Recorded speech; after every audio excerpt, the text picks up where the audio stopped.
Well, I got the mural frame, all that completed today. I got all the panel welded. That panel there that goes across to the corner of the house, across the porch, and then the panel, I got that applied to the door and got all the bolts, and I got the handset and the lock on the inside, and of course the glass raises up from the inside. And then all of this frame is all done. I've just got to trim that one tall post down there on the end with the chainsaw and sand it off smooth and put some black paint on top of it. But this is ready to go. I took all the water barrels that had this slimy green water in I was using for rainwater to feed the garden. I just went ahead and dumped that out because the mosquitoes were enjoying it more than I was. And that's why the ground is soaking wet here. There's a major flood, about 200 gallons worth. But it was dirty water anyways, couldn't do nothing with it. It was getting so nasty I couldn't even wash my hands in it. And I got worked a little bit on the underground pipe that's got to go in the trench today. I got the big rolled out and got I'm working on, I should say, getting the kinks out. But it starts right here and it goes a quarter of a mile back. And that's 1/4 of my property, because my property goes 1 mile and 1/5, or 1/2 of a tenth, I should say. Maybe that's a good way to put it. I slept a lot in math class in school. Amazing how it hasn't bothered me much. But anyways, I got the roll back there of 1 inch line, and then I've got a partial piece right there that's probably, I'd say 80 foot of 1/2 inch line. Well, maybe it might be 3/4. So I can connect that if I have to, but I think I got enough rolled up there. By the time I pull that out and get it down there to the creek, I think I'll have exactly what I need, and maybe have a piece left over for something else. But that has got to go up over there in front, in between that pile of dirt and those blue tanks, and come right up in front of the shed there, because right about there is where the extension, the atrium, I should say, that goes to the big greenhouse here. That's where the tanks are going to be stored for the water storage. And so that line's got to come up right up to it. So I'm trying to make it short as point as I can. And that one little curve right there go around the building is not too bad.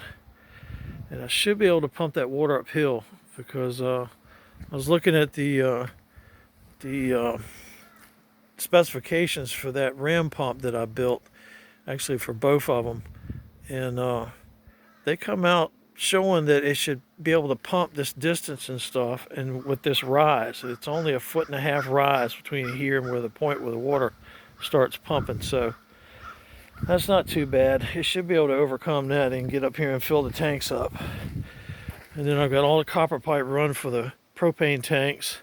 I got all that done yesterday. That's all dug. I've got to put that piece right there in the conduit, but I've got to add a length to it before I do it. So I might go ahead and put the pipe over it to protect that temporary, and then I'll be good to go.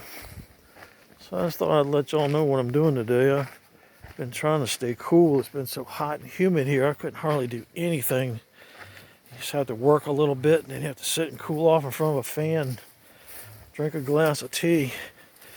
This is old Quaddy Mist water storage tanks. They had salt water stored in them. They used a salt water, and they had evaporation tables, and they evaporated and made sea salt, and they added flavor into it and whatnot, and it was filtered and purified, and they sold it as like a gourmet sea salt, fresh from Maine, the cool waters of Maine. The yard still needs a little bit more work. The garden's going pretty good. Onions are about baseball size, getting bigger. They're actually going past the baseball size stage, and they're going on. That variety right there is supposed to be growing in Texas. It's called Copa, C-O-P-A. That's a variety they grow in Texas. It's a semi-sweet onion which I like. I don't like one too hot, and I don't like one too sweet.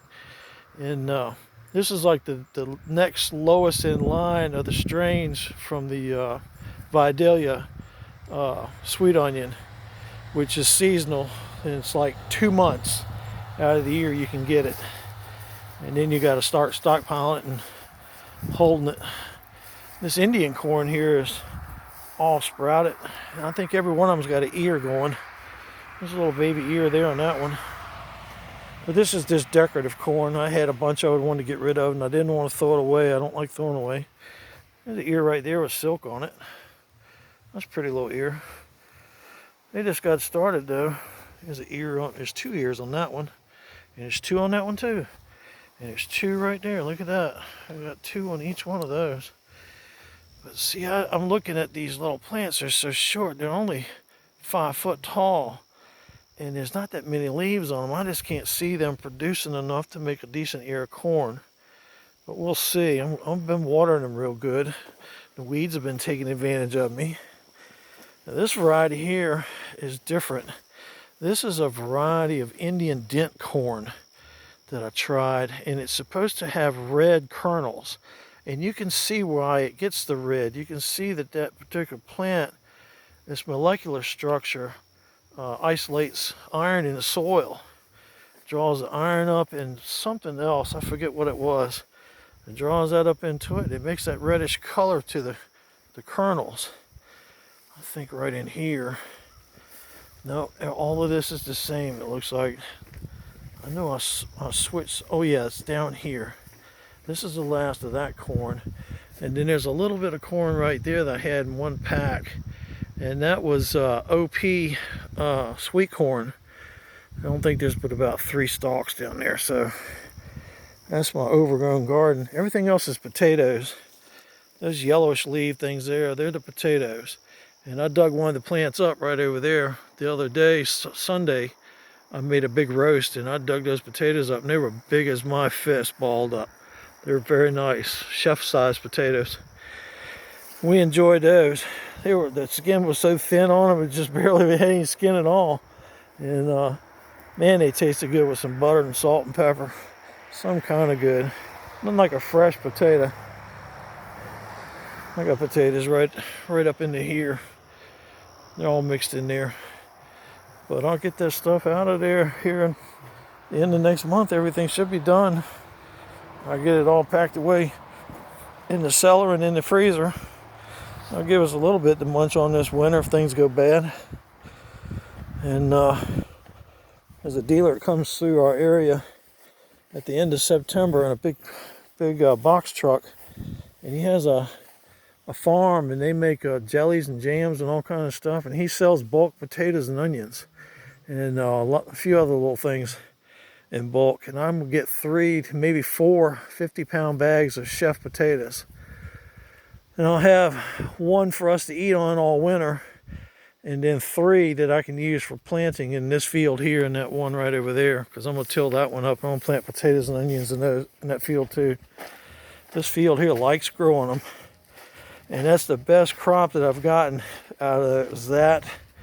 And I got a really nice crop of multicolored Swiss chard. That was really good for a couple, 3-4 years there. I sold that and made good money off of that. They said it was tasty. But those days are over with, unless I can get my machine built so I can actually lay down in it and work on the weeding, because that's despicable how that garden out there went to weed. But I had no way with a bad back. It's very difficult to do, and I did some of it there. I had to crawl on my hands and knees to do it, but that was the only way I had. So I got to the point where I was pulling up weeds, and it was pulling up the plants itself, because the weeds had gotten so big and the root structure was so strong that it was grabbing the bottoms of the plants, and it was destroying the actual vegetable itself. So I decided just to abandon it and let it go on its own. It won. The weeds won the war. But I'll get back out here tomorrow, and I've got to clean those barrels out with the pressure washer and clean them real good and scrub them out with some Dawn. And then I've got to start filling them up with either rainwater or city water and put my colored dyes in there for dyeing my metal parts. I got a big pile of them there, and then I got all of those there. It's grass. I've got all this stuff over here. A big pile of them over there. It's got to be dealt with. And I'll get them all dyed and stuff, and then I've got to take that little cooker over there on top of that table, and I've got to take that metal steel barrel and fill it with water and turn that thing on with propane and boil some water, because when the pieces come out of the dyes, as soon as they get sun and air dried, they should be dipped in boiling water, and that opens up the pores and locks the dye color in permanently. That's the last part of the anodizing process, and that's what I'm going to attempt to do. And as far as I know, I've never seen anybody else do it. It's just like that blue octopus gate out there. Nobody's ever built anything like that before. I came up with that and did all the engineering and figured it out myself. And just like anybody else should do, just get on the internet and watch videos and learn, and just watch them all.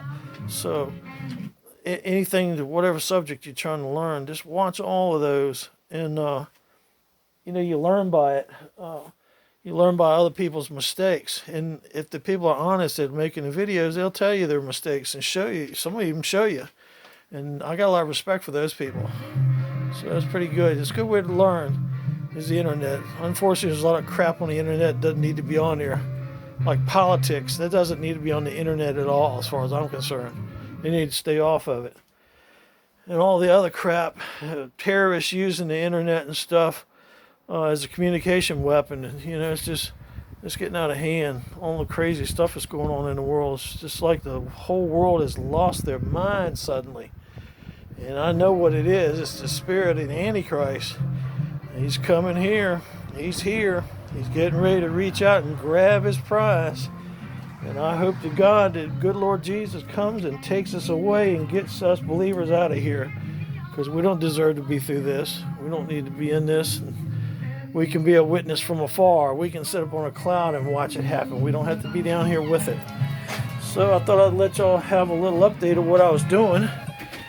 I'm jamming out to my big band music I like to listen to in the evenings. It's a good way to relax. So I'll talk to y'all tomorrow. I hope you have a good Wednesday. I'm going to try and have a good Wednesday, just not get overheated. It's been very hot and humid here. It was 100% humidity at 7 o'clock this morning here. And it stayed in the 90s humidity-wise for another 3 hours before it even slowly tapered off, and I mean very slowly. And then about 2:15, 2 o'clock, the salt fog came in, just like you see out there over the trees in the background. And that cooled things down about 15 degrees and made it tolerable. So it's still humid because of the fog, obviously, but at least the air is cooled off. So now's the time. I wish I had the energy to do something, because I could really get some work done now. But I do want to get started on that mural. I want to get it knocked out and get it done, because it's dragging on too much, and I got too many projects here. I've got to clamp down and pick one and finish it, and then go to the next one instead of trying to jump back and forth. So I'll talk to y'all later. Hope y'all have a good evening. Bye.